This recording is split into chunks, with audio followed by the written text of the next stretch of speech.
Bag میں قرآن شریف ہو یا bag میں قرآن شریف رکھا جا سکتا ہے، تو اس میں بھی کوئی حرج نہیں ہے، بیگ میں بالکل رکھا جا سکتا ہے۔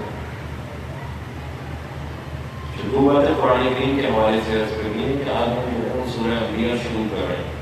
آج کل ٹی وی پروگراموں میں بہت سارے سوالات یہ ہوتے ہیں کہ مجھے یہ مسئلہ درپیش ہے، میرے بال جھڑ رہے ہیں، یہ ہیئر فال کی جو ہے وہ یہ بیماری ہو گئی، تو اس کے لیے کوئی قرآن سے نسخہ بتا دیجیے، کہ مجھے فلاں بیماری ہو گئی ہے تو قرآن کریم سے کوئی مجھے اس کا حل بتا دیجیے۔ تو دو چیزیں ہیں، نہ اللہ تعالیٰ نے قرآن کریم کو اس لیے نازل کیا ہے کہ اس سے جو ہے وہ بیماریوں کا علاج کیا جائے، اور نہ نبی کریم صلی اللہ علیہ وسلم نے کبھی کسی مریض کے لیے کوئی دعا بتائی ہو کہ تم سورہ فاتحہ 7 مرتبہ پڑھ لو یا 11 مرتبہ پڑھ لو یا جو ہے سورہ اخلاص 3 مرتبہ پڑھ لو۔ کسی ایک جگہ بھی نبی کریم صلی اللہ علیہ وسلم نے اس طریقے کی کوئی تعلیم نہیں دی ہے، کوئی تعویذ نہیں دی ہے۔ تو قرآن کریم جو ہے وہ اس مقصد کے لیے نازل نہیں ہوا ہے کہ اس کو ہم اپنی بیماریوں کو دور کرنے کا ذریعہ بنائیں، بلکہ قرآن کریم اس لیے نازل ہوا ہے کہ اس کو ہم پڑھیں اور سمجھیں اور اپنے اعمال کی اصلاح کریں۔ اگر ہمارے عمل کے اندر کسی عقیدے کے اندر یا شعور کے اندر کوئی غلط فہمی ہے تو اس کو قرآن کریم پر پیش کریں اور اس سے قرآن کریم کی اصلاح کریں۔ دوسرا، اللہ کے نبی صلی اللہ علیہ وسلم نے قرآن کریم میں کبھی کوئی شارٹ کٹ نہیں بتایا۔ ہم اب جو ہے تقریباً 17 پارہ شروع کریں گے، 16 پارے ہو گئے، آپ دیکھیں گے کہیں بھی ایک کوئی شارٹ کٹ نہیں آیا کہ کوئی شخص جو ہے اگر اتنی مرتبہ یہ پڑھ لے تو اس کے 70 سال کے گناہ معاف ہو جائیں گے، تو اس کے 10 سال کے گناہ معاف ہو جائیں گے۔ تو اس قسم کی جو چیزیں ہیں نا وہ اسلام کا جو مزاج ہے یا اللہ تعالیٰ نے جو تعلیمات دی ہیں اس کے بالکل برخلاف ہے۔ یہ بالکل بعد میں جو ہے وہ لوگوں نے شروع کی ہے اور اس کے پیچھے ان کی کوئی دلیل نہیں ہے۔ اللہ تعالیٰ میں ایک بہت اچھی تعلیم قرآن کریم میں دیتا ہے کہ کوئی بات وہ پوچھتا ہے جو اس نے نہیں کہی، وہ کہتے ہیں اس کے بارے میں کوئی دلیل ہے تمہارے پاس، یا تمہارے پاس کوئی لکھا ہوا عہد ہے تو وہ بتا دو۔ تو ہمیں بھی لوگوں سے یہی سوال کرنا چاہیے۔ آج کل واٹس ایپ میں بھی اس طرح کی بہت ساری حدیثیں، بہت سارے واقعات، بہت ساری جڑی چیزیں آ جاتی ہیں اور پھر آخر میں لکھا ہوا ہوتا ہے کہ اس کو فارورڈ کیجیے اور شیطان آپ کو فارورڈ کرنے سے روکے گا، تو انسان ڈر کے مارے فارورڈ کر دیتا ہے۔ تو وہ دین کے خلاف چیزیں جو ہے نا وہ پھیل رہی ہیں اور سمجھنے والا کرنے والا یہ سمجھ رہا ہوتا ہے کہ میں دین کا کوئی بہت بڑا کام کر رہا ہوتا ہوں۔ تو قرآن کریم کو سمجھ کر پڑھیے اور اس کو اپنا شعور بنانے کی کوشش کیجیے اور اپنے جو عقائد ہیں اس کو قرآن کریم کے مطابق کیجیے۔ قرآن کریم جو ہے وہ اندھیروں سے روشنی کی طرف لاتا ہے۔ سورۃ الانبیاء، انبیاء نبی کی جمع ہے، یعنی بہت سارے نبی۔ شروع کرتے ہیں اللہ کے نام سے جو سراسر رحمت ہے، جس کی شفقت ابدی ہے۔ لوگوں کے لیے ان کے حساب کا وقت قریب آ لگا ہے، یعنی اب حساب کا دن کوئی دور نہیں ہے۔ ہم زندہ ہیں، ہم پر موت اگلے لمحے آ سکتی ہے، اگلے گھنٹے آ سکتی ہے، اگلے دن آ سکتی ہے۔ ہم مرے اور اب حساب کے لیے فوراً کھڑا ہونا ہے، اور وہ قیامت کتنے ہی عرصے درمیان ہوں مگر ہمیں موت کے بعد فوراً کھڑا ہونا ہے۔ تو اللہ تعالیٰ اس حقیقت کی طرف ہمیں دلانے کی کوشش کر رہا ہے کہ یہ نہ سوچو کہ یہاں گڑبڑ کر لو، یہاں غلط چیزیں کر لو، حساب کتاب تو بہت دور ہے، ابھی قیامت کس نے دیکھی ہے۔ نہیں، اللہ فرما رہا ہے کہ لوگوں کے لیے ان کے حساب کا وقت قریب آ لگا ہے اور وہ غفلت میں پڑے ہوئے اعراض کیے جا رہے ہیں۔ ان کے پروردگار کی طرف سے جو تازہ یاد دہانی بھی ان کے پاس آتی ہے وہ اس کو سنتے ہیں تو کھیل میں لگے ہوتے ہیں، تو ان کے دل غافل ہیں اور ظالم چپکے چپکے آپس میں سرگوشیاں کرتے ہیں کہ یہ شخص ہے ہی کیا، یہ تو تمہارے ہی جیسا آدمی ہے، پھر کیا آپ کو دیکھتے اس کے جادو میں پڑتے ہو۔ اس پر رسول نے کہا کہ یہ سرگوشیاں کرتے ہیں کہ میرا پروردگار ہر اس بات کو جانتا ہے جو زمین و آسمان میں کی جائے، اور وہ دیکھنے والا اور مستقل جاننے والا ہے۔ یہی نہیں صرف جادو کہتے ہیں، بلکہ انہوں نے یہ بھی کہا ہے کہ یہ پراگندہ خواب ہے، بلکہ یہ بھی کہ اس نے اپنی طرف سے اس قرآن کو گھڑ لیا ہے، بلکہ یہ بھی کہ یہ محض ایک شاعر ہے۔ سو اگر یہ واقعی پیغمبر ہے تو ہمارے پاس اسی طرح کی کوئی نشانی لائے جس طرح اگلے پیغمبر نشانیوں کے ساتھ بھیجے گئے تھے۔ ہم نے جن بستیوں کو ہلاک کیا ہے ان میں سے کوئی بھی ان سے پہلے اس طرح کی نشانی دیکھ کر ایمان نہیں لائی، تو کیا یہ ایمان لائیں گے؟ کہتے ہیں کہ ہمارے جیسا آدمی ہے، تم سے پہلے بھی ہم نے جس کو رسول بنا کر بھیجا، آدمی میں سے بھیجا، جس کی طرف ہم وحی کرتے تھے، سو یاد دہانی والوں سے پوچھ لو اگر تم لوگ نہیں جانتے۔ ہم ان رسولوں کے ایک جسم نہیں بناتے، ہم ان رسولوں کے ایسے جسم نہیں بناتے کہ وہ نہ کھاتے ہوں اور نہ وہ دنیا میں ہمیشہ رہنے والے بھی نہیں ہیں۔ یعنی اللہ بتا رہا ہے کہ ایسے جسم نہیں بناتے تو ان کو کھانے پینے کی ضرورت نہ ہو، بلکہ عام لوگوں کی طرح کے جسم بناتے ہیں۔ دوسرا، ہم نے جتنے بھی رسول بھیجے ہیں وہ رسول جو ہے، کوئی بھی رسول ہمیشہ دنیا میں نہیں رہا ہے۔ ایک انسان اپنی طبعی عمر پوری کرتا ہے، اسی طرح رسول بھی اپنی عمر پوری کرتے ہیں اور ان پر موت واقع ہو جاتی ہے اور ان کو بھی عام انسانوں کی طرح قبر میں دفنا دیا جاتا ہے۔ پھر ان سے اپنا وعدہ ہم نے پورا کر دیا اور ان کو ان کے ساتھ جن کو ہم چاہتے تھے بچا لیا، اور حد سے گزرنے والوں کو ہم نے ہلاک کر چھوڑا۔ لوگوں کو ہم نے تمہاری طرف یہ کتاب نازل کر دی ہے جس میں تمہارے حصے کی یاد دہانی ہے، پھر کیا سمجھتے نہیں ہو؟ کتنی ہی بستیاں ہم نے توڑ پھوڑ کر برابر کر دی جو اپنی جانوں پر ظلم کھا رہی تھی، اور ان کے بعد دوسرے لوگ اٹھا کھڑے کیے۔ پھر جب انہوں نے ہمارے عذاب کی آہٹ پائی تو اسی وقت وہاں سے بھاگنے لگے۔ ہم نے کہا بھاگو نہیں، اپنی اسی ساز و سامان کی طرف جس میں تم مزے کر رہے تھے، اور انہی گھروں کی طرف لوٹ جاؤ جو تمہاری عشرت گاہیں تھیں، تاکہ تم سے پوچھا جائے۔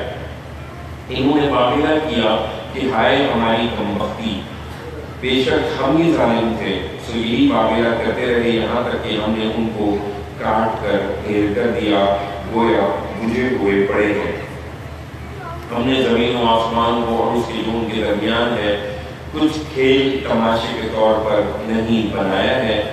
اگر ہم کوئی کھیل بنانا چاہتے تو اس کا اہتمام اپنے پاس ہی سے کر لیتے۔ یہ اللہ تعالیٰ تنبیہ فرما رہا ہے کہ اب تم اپنی زندگی میں سنجیدہ ہو جاؤ اور اب اللہ کی طرف لوٹاؤ۔ یہ جو زمین و آسمان اور تمہارا چلنا پھرنا ہے یہ کوئی کھیل تماشا نہیں ہے، بلکہ ایک بہت ہی سنجیدہ ایک پروگرام ہے۔ اور ہم کھیل بنانا چاہتے ہیں تو اس کا اہتمام اپنے پاس ہی سے کر لیتے اگر ہم کو یہ ہی کرنا ہوتا۔ ہرگز نہیں، بلکہ ایک دن آنے والا ہے کہ ہم حق کو باطل پر ماریں گے اور وہ اس کا سر توڑ دے گا، پھر اسی وقت دیکھو گے کہ وہ نابود ہو گیا ہے۔ حقیقت یہ ہے کہ تمہارے لیے بڑی خرابی ہے ان باتوں کی وجہ سے جو تم بیان کرتے ہو۔ اسی کے ہیں جو زمین و آسمان میں ہیں اور جو اس کی بارگاہ میں ہیں، جنہیں اس کی اولاد بنا کر پوچھتے ہو، وہ اس کی بندگی سے سرکابی نہیں کرتے اور نہ کرتے ہیں، رات دن اس کی تسبیح کرتے رہتے ہیں، کبھی دم نہیں لیتے۔ کیا انہوں نے زمین کے الگ معبود ٹھہرا لیے ہیں جو اس کو جلا اٹھاتے ہیں؟ اگر زمین و آسمان میں اللہ کے سوا دوسرے معبود بھی ہوتے تو دونوں درہم برہم ہو جاتے۔ سو اللہ عرش کا مالک ان سب چیزوں سے پاک ہے جو یہ بیان کرتے۔ اللہ فرماتا ہے کہ اگر ایک سزا معبود ہوتے تو کبھی تم میں لڑائی ہوتی کہ میں بڑا ہوں یا میں بڑا ہوں، تو ایک دوسرے پر دونوں چڑھ دوڑتے۔ وہ جو کچھ کرتا ہے اس کے لیے کسی کے آگے جواب دہ نہیں ہے اور یہ سب جواب دہ ہیں۔ کیا انہوں نے خدا کے سوا دوسرے معبود ٹھہرا لیے ہیں؟ ان سے کہو کہ اپنی دلیل پیش کرو۔ یہ ان کی یاد دہانی موجود ہے جو میرے ساتھ ہیں، اور ان کی یاد دہانی بھی جو مجھ سے پہلے ہوئے ہیں۔ نہیں، کسی کے پاس کوئی دلیل نہیں، بلکہ ان میں سے زیادہ حق کو نہیں جانتے، اس لیے منہ موڑے ہوئے ہیں۔ تم سے پہلے جو رسول بھی ہم نے بھیجے ان کی طرف یہی وحی کرتے رہے ہیں کہ میرے سوا کوئی معبود نہیں ہے، سو میری ہی بندگی کرو۔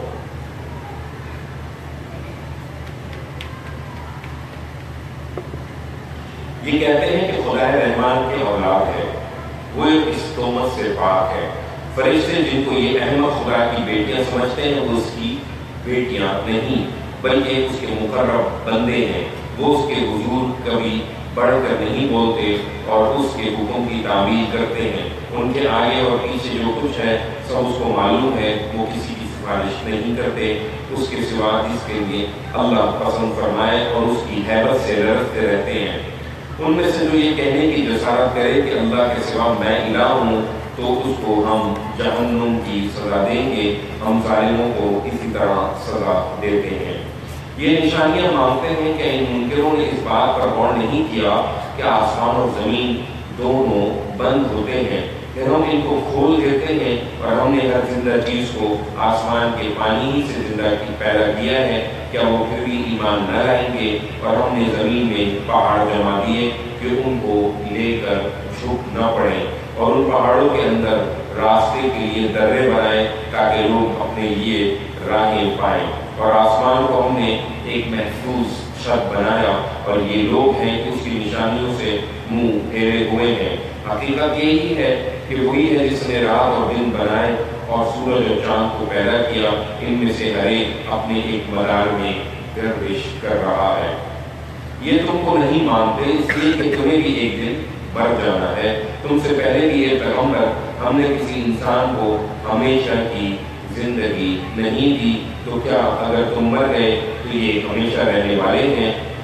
جب اللہ تعالیٰ فرمایا کہ جو رسول تمہاری طرف آیا ہے اس پر بھی موت آنی ہے، لہٰذا وہ بھی تمہارا معبود نہیں ہے، اور ہم نے جتنے بھی انسان پیدا کیے ہیں ان سب کو ایک نہ ایک دن مرنا ہے۔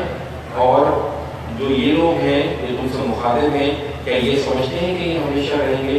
لہٰذا رسول سے بھی نہ مانگو، اللہ تعالیٰ سنتا ہے، وہی ہے جانتا ہے، وہی ہے جو دعاؤں کو پورا کرتا ہے۔ پورا قرآن کریم میں کہیں نہیں ہے کہ رسول سے آپ مانگیں یا رسول کا واسطہ دے کر مانگیں، یہ بھی شرک کی ایک قسم ہے کہ آپ نے اللہ کے ساتھ جو ہے کسی کو برابر ٹھہرا دیا۔ تو اللہ فرما رہا ہے کہ ہم رسولوں کو بھی موت دیتے ہیں، اور تم سے پہلے جتنے رسول آئے ہم نے ان سب کو موت دی ہے۔ حقیقت یہ ہے کہ ہر جان کو موت کا مزہ چکھنا ہے، یہ اپنی حیثیت پر اترائے نہیں، ہم اچھے اور برے حالات سے تم لوگوں کو آزما رہے ہیں پرکھنے کے لیے، اور ایک دن ہماری ہی طرف لوٹائے جاؤ گے۔ اللہ کی طرف سے جو اچھے اور برے حالات آ رہے ہیں، اللہ تعالیٰ اس میں ہمیں آزما رہا ہے کہ اچھے حالات میں کون شکر کرتا ہے اور برے حالات میں کون صبر کرتا ہے۔ یہ منکرین جب تم کو دیکھتے ہیں تو اس کے سوا کچھ نہیں کرتے کہ تمہاری ہنسی اڑاتے ہیں، کہتے ہیں کہ اچھا یہی ہے جو تمہارے معبودوں کی حجو کرتا ہے، اور اپنا حال یہ ہے کہ یہ خود خدا رحمان کے ذکر کے منکر ہے، یہ عذاب کے لیے جلدی مچائے ہوئے ہیں۔ حقیقت یہ ہے کہ انسان اجرت کے خمین سے پیدا ہوا ہے، میں قریب اپنی نشانیاں تمہیں دکھاؤں گا، اس لیے جلدی نہ مچاؤ۔ کہتے ہیں کہ یہ وعدہ کب پورا ہوگا اگر تم سچے ہو؟ اے کاش ان منکروں کو اس وقت کی خبر ہوتی جب یہ دوزخ کی آگ کو نہ اپنے چہروں سے ہٹا سکیں گے، نہ اپنی پیٹھوں سے، اور نہ ان کو کہیں سے مدد پہنچے گی۔ یہ مصیبت بتا کر نہیں آئے گی بلکہ ان پر اچانک آگ موجود ہوگی اور انہیں مغلوب کر دے گی، پھر نہ اس کو دفع کر سکیں گے اور نہ انہیں مہلت دی جائے گی۔ تم سے پہلے بھی اے پیغمبر رسولوں کا مذاق اڑایا جا چکا ہے، پھر جنہوں نے ان میں سے مذاق اڑایا تھا ان کو اسی چیز نے گھیر لیا جس کا وہ مذاق اڑاتے رہے تھے۔ ان سے پوچھو رات اور دن میں کون خدا رحمان کی پکڑ سے تمہاری حفاظت کرتا ہے؟ کوئی نہیں، بلکہ یہ لوگ اپنے پروردگار کی یاد دہانی سے منہ موڑ رہے ہیں۔ کیا ان کے لیے ہمارے سوا کچھ اور معبود ہیں جو ان کو بچا لیں گے؟ ہرگز نہیں، وہ نہ خود اپنی مدد کر سکیں گے اور نہ ہمارے مقابلے میں کوئی ان کا ساتھ دے سکتا ہے۔ بلکہ اصل بات یہ ہے کہ ہم نے ان کو اور ان کے باپ دادا کو دنیا سے بہرہ مند کیا، یہاں تک کہ ان پر ایک لمبی مدت کسی حال میں گزر گئی، تاہم کیا یہ دیکھ نہیں رہے کہ ہم اس سرزمین کو ہم اس کے کناروں سے کم کرتے ہوئے اس کی طرف بڑھ رہے ہیں؟ پھر کیا یہی غالب رہنے والے ہیں؟ یعنی جو رسول کی جو طاقت ہے اس کے ماننے والے ہیں وہ زمین میں بڑھ رہے ہیں اور کفار کے ماننے والے کم ہو رہے ہیں۔ ان سے کہو میں بس وحی کے ذریعے سے تم کو متنبع کر رہا ہوں، مگر یہ بہرے ہیں اور بہرے پکار کو نہیں سنا کرتے۔ اے پیغمبر جب انہیں خبردار کیا جائے اس وقت یہ مطالبہ کر رہے ہیں، اور ادھر واقعہ یہ ہے کہ تمہارے پروردگار کے عذاب کا کوئی جھونکا بھی انہیں چھو جائے تو پکار اٹھیں گے کہ ہائے ہماری بدبختی، بے شک ہم ہی ظالم تھے۔ انہیں بتاؤ کہ روز قیامت کے لیے ہم انصاف کے ترازو رکھ دیں گے، پھر کسی جان پر ذرا بھی